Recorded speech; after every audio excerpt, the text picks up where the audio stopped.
liebe Trekking-Freunde, und wieder Matschewitz. So,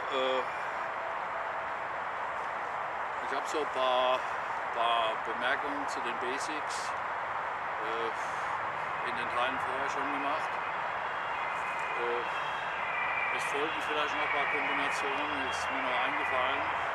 Zu der Geschichte gibt es zwei, die sind schon etwas, ja, was soll ich sagen, schon ausgefallen. Ne? Und einmal den Circus Crack, das heißt, da bin ich am Anfang, das heißt hoch, aufrollen lassen, ja, das ist hoch.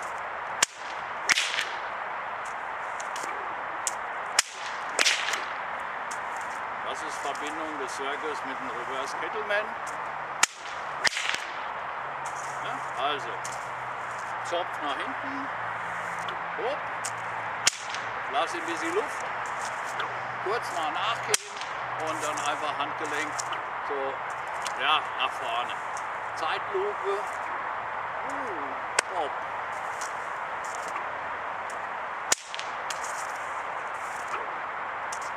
So, Circus.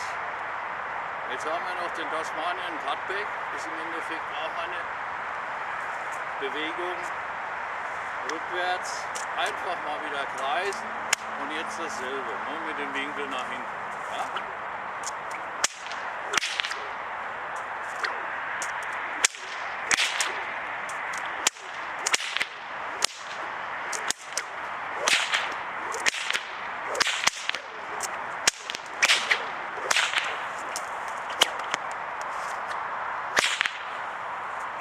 Aber zu der Geschichte kommen wir mal später. In diesem Sinne, bis zum nächsten Mal. Danke fürs Zuschauen.